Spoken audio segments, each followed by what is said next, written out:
Hi guys, may ulam na naman kami at ang ulam nga namin ngayon gatang kalabasa at hindi nga ako magluluto niya, na magluluto nga niya si mama ko dahil nga sabi ko nga kay mama pag-uwi pa naman napapagod ako, tapos sabi niya nga doon nga raw ako sa taas magpahinga para mapagising ko na kakain na lang, kaso nga lang naabutin ko si mama nagluluto siya ng pritong isda. Tapos sabi ko, kainin na natin yung gulay sa taas. Sayang naman. Ito naman talaga dapat yung ulam namin kahapon. Ang kaso nga lang, baka kasi masira yung talbakon. Kaya ang ginawa ko na lang, niluto ko na lang din siya. Tapos yan na nga guys.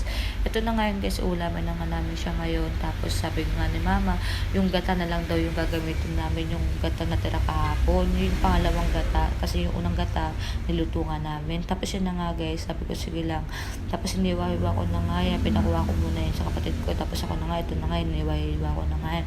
So pagkahiwa niyan guys, susunod ko na dyan yung bawang. Alam nyo guys, ang tanga-tanga pa dyan, tigang pa nga ako masaksak ng kutsilyo. Ganyan kasi ako magbalat Tapos ganyan din ako maghiwa. Tapos yan na nga guys, sinuli ko na, tapos tumatawa-tawa pa nga ako niyan dahil nga si mama nga, nagpapatawa nga dahil nga ayaw nga niya sumama sa pagbibidyo. Ewan ko ba dito, pero dati siyang vlogger, tapos nauubos ko na rin yung tilapia, tapos nilagyan na rin ni mama yung kinulo niyang gata, tapos pinakuluan niya, tapos nilagyan niya ng mga ricado, tapos sinabay niya na rin yung hipon, tapos yung sinunod niya naman yung gulay, tapos sinalo-halo niya lang, tapos pinaibabaw niya lang din yung hipon para nga hindi nga siya madurog.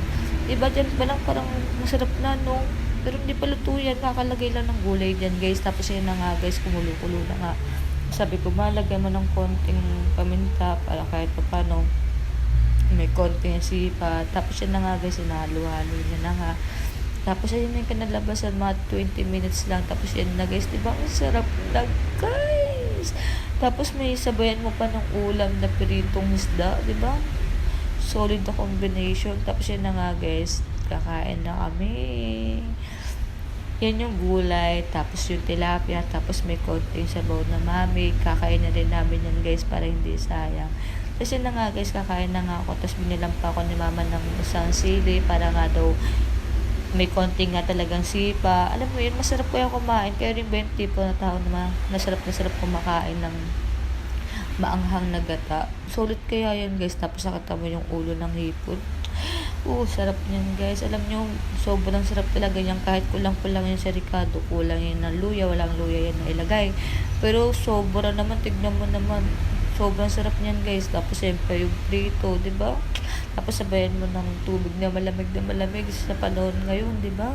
Solid yan guys. Tapos yan na nga yung kapatid ko nga, nagtatawanan nga lang kami dyan dahil nga yung kapatid ko lumulusot nga sa ilalim kasi nga ayaw nga rin niyang magpakita sa camera. Kaya ang ginagawa niya, lumulusot na lang siya sa ilalim ng lamesa para makadaan siya sa papunta ng kusina. Tapos sila mama rin naman, kumakain din sila sa taas.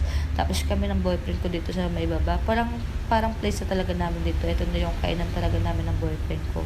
Tapos sila mama naman, bababa na lang sila pagtapos namin kumain. Ewan ko ba doon sa mga yun, mahihayin kasi masyado Tapos yun na nga guys, simula na nag-vlog ako, ayaw na nga ni mama bumababa kasi nga natatakot na nga sa camera.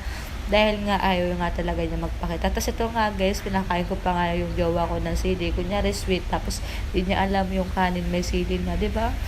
Ganun dapat guys. Kundi nga kasi kayo ganun ng jowa mo, hindi kayo mahal nun. Tapos yun na nga guys, tapos nahuli nga, nalaglag pa nga yung sili sa mami. Tapos syempre kami lang din naman kakain, kaya okay lang. Tapos yan na nga guys, sinamot-samot ko pa nga dyan yung isda. Ganyan kaya ako kumain ng isda. Ganyan ako kasarap kumain ng isda, as in simot na simot. Sige, tignan nyo lang ako ng tignan guys. Kita mo yan.